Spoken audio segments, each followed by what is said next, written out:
It's been traveling for nearly 12 years and has already logged more than 4 billion miles.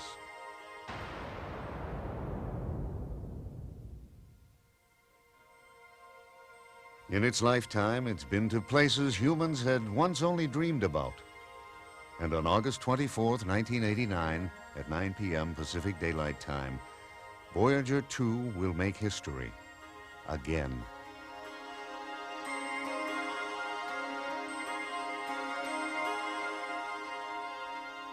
It will become the first spacecraft to fly by Neptune, a planet that orbits the sun near the edge of our solar system.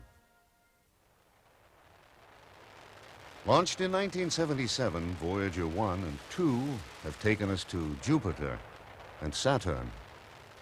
When Voyager 1 flew past the large moon Titan and behind Saturn's rings, its flight path was bent northward, and the spacecraft was sent out of the ecliptic plane and on toward interstellar space.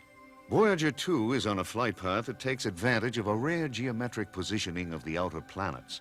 Now, this allows Voyager 2 to use the gravity of the planets it's encountered to boost it from one to another without onboard propulsion. Neptune is invisible to the naked eye. Even our biggest telescopes can see only broad features of the planet. Early pictures sent back from Voyager already show cloud features and a dark band of clouds encircling the southern pole. Neptune's diameter is about 4 times the size of Earth. Its blue-green color comes from atmospheric methane, which absorbs red light.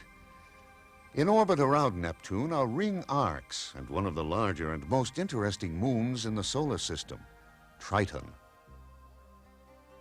At Voyager 2's closest approach, it will pass just 3,000 miles from Neptune's cloud tops. That's closer than Voyager 2 has come to any other planet. A few days before the spacecraft arrives at Neptune, engineers will fine-tune Voyager's flight path over Neptune's North Pole. Voyager will be able to detect any Neptunian magnetic field and is likely to pass through the region where the northern lights form. Despite Neptune's greater distance from the sun, its temperature is the same as that of Uranus. For it to be so warm and yet so far away, Neptune must generate some internal heat of its own. Another of Neptune's mysteries is its moon, Triton. With a presumed atmosphere of methane and possibly nitrogen, Triton is expected to be one of the most fascinating objects encountered in Voyager 2's entire journey. Because Neptune is so far away, radio data from Voyager traveling at the speed of light will take 4 hours and 6 minutes to reach Earth. The signals are received through the Deep Space Network, a global spacecraft tracking and communication system operated by the Jet Propulsion Laboratory for NASA. To provide continuous two-way contact with the spacecraft, DSN antenna stations are strategically located in California's Mojave Desert, near Madrid, Spain, and near Canberra, Australia. The farther away Voyager goes, the more difficult it is to pick up its weak signal. To make up for this, the DSN antennas have been enlarged and are now able to collect more and higher quality data from the spacecraft.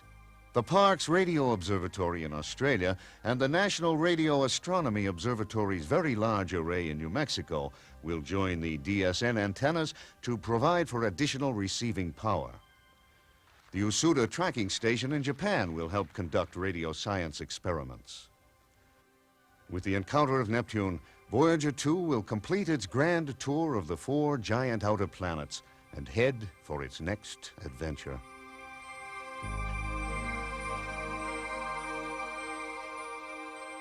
The spacecraft is expected to continue to send back valuable data well into the 21st century as Voyager 2 reaches for the edge of our solar system and enters interstellar space. Once there, Voyager will again stretch our imagination as it discovers for us things we haven't even anticipated.